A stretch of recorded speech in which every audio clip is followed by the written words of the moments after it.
నమస్తే, నేను మీ వాసా లక్ష్మణ. ఈ వీడియోను మహారాష్ట్ర భివండిలోని ప్రతి పద్మశాలి కుల బాంధవునికి చేరే విధంగా షేర్ చేయండి మిత్రులారా. ఈ నెల 20 తారీఖు నాడు అంటే 20 తారీఖు నాడు అక్కడ పార్లమెంటు ఎన్నికల పోలింగ్ ఉన్నది. ఈ ఎన్నికలు అనేవి దేశ భవిష్యత్తును నిర్ణయించేటి. ఈ దేశ భవిష్యత్తు నిర్ణయించే ఓటులో మన పద్మశాలి ఓటు కీలకంగా మారాలనేది మా ఉద్దేశం. అందుకే తెలంగాణ, ఆంధ్రప్రదేశ్లో కూడా, తెలుగు రాష్ట్రాల్లో కూడా చెప్పినాం, మన పద్మశాలీలు ఓటు ఎటువైపు వేయాలో స్పష్టంగా చెప్పేసినాం. పద్మశాలి సమాజం కూడా స్వాగతించింది. ఇప్పుడు మహారాష్ట్ర భివండి విషయం తీసుకుంటే, మహారాష్ట్ర భివండిలో ఉన్నటువంటి ప్రతి పద్మశాలి కుల బాంధవులకు నేను పేరు విజ్ఞప్తి చేస్తున్నాను. నేను ఇప్పుడు పద్మశాలి బిడ్డను, నాకు ఒక పార్టీతో సంబంధం లేదు.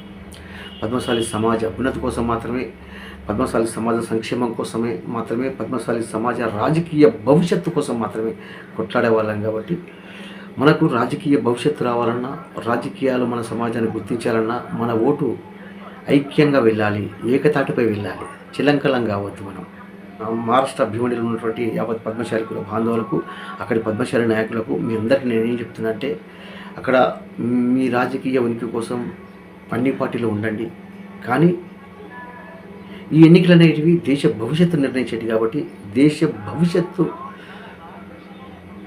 కోసం మనము అడుగులు వేద్దాం. ఈ దేశానికి మరొకసారి ప్రధానమంత్రి కావడం అనేది నరేంద్ర మోడీ గారు చాలా అవసరము. నరేంద్ర మోడీ గారే సరైన నాయకుడు. పద్మశాలి కుల బాంధవులందరూ కూడా మార్కండేయుని బిడ్డలుగా, హిందువులుగా ప్రతి ఒక్కరూ అక్కడ బీజేపీ పార్టీగా ఓటు వేయండి దయచేసి. ఒకవేళ మేము చెప్పింది తప్పనుకుంటే మీరు కూడా మీ అభిప్రాయం తెలియజేయండి. అక్కడ నాకు తెలిసి అక్కడ పార్లమెంటు అభ్యర్థిగా కపిల్ పాటిల్ గారు పోటీ చేస్తున్నారని తెలిసింది.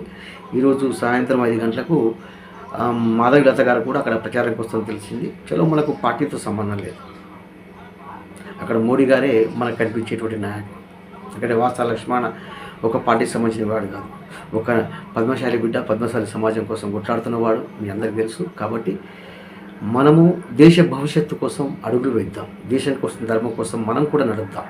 అందుకు దేశ భవిష్యత్తు నిర్ణయించే ఎన్నికలు కాబట్టి యావత్ పద్మశాలి, మహారాష్ట్ర భివండిలో ఉన్నటువంటి యావత్ పద్మశాలి కుల బాంధవులు కూడా ఖచ్చితంగా కమలం గుర్తుకు ఓటు వేయండి. మోడీ గారు మరొకసారి ప్రధానమంత్రి అవడంలో మన ఓటు కీలకంగా మారాలన్నది నా ఉద్దేశం. దేశ భవిష్యత్తు కోసం మనం అడుగులు వేద్దాం. మహారాష్ట్ర భివండిలో ఉన్నటువంటి ప్రతి పద్మశాలి కుల బాంధవునికి వీడియో షేర్ చేయండి. అక్కడ పద్మశాలి జేఎస్టీఎం సభలో కూడా చెప్తున్నాం మీకు, దయచేసి మీరు శ్రద్ధ తీసుకొని ఇది వీడియోను మ్యాన్ టు మ్యాన్ షేర్ చేయండి. ఎందుకంటే నేను 2 రోజులుగా ఆలోచిస్తున్నా. మన తెలుగు రాష్ట్రాల్లో చెప్పినాం, పద్మశాలి సమాజం స్వాగతించింది. మరి మహారాష్ట్ర భివండిలో చెప్తున్నాం. మరి ఎందుకంటే ఒక నిర్ణయం తీసుకొని చెప్పేటప్పుడు విమర్శలు వస్తాయి, ఎన్నో వస్తాయి. అన్నీ తట్టుకునే శక్తి మనకు ఉండాలి. కాకపోతే నా పద్మశాలి సమాజం గురించి నాకు స్పష్టంగా తెలుసు. అందరి నోట ఒకటే ఉన్నది, మనమందరం మోడీ గారికి వేద్దాం ఓటు. అక్కడ కపిల్ పాటిల్ గారు మెంబర్ ఆఫ్ పార్లమెంట్గా పోటీ చేస్తుందని తెలిసింది. కాబట్టి మనందరం కూడా పద్మశాలమైన మనం దేశం కోసం, ధర్మం కోసం కలిసి నడుద్దాం. అందరూ మహారాష్ట్ర భివండిలో ఉన్న ప్రతి పద్మశాలి కుల బాంధవుడు కూడా ఈసారి బీజేపీ పార్టీకి ఓటు వేయండి.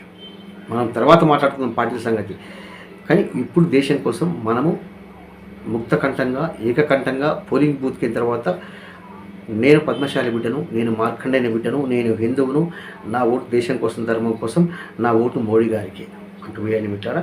అందరూ ఫాలో అవుతున్నాను మిట్లారా. అందరూ మీ సపోర్ట్ కూడా అందించే ప్రయత్నం చేయండి. జై పద్మశాలి, జై మార్కండేయ, జై శ్రీరామ్.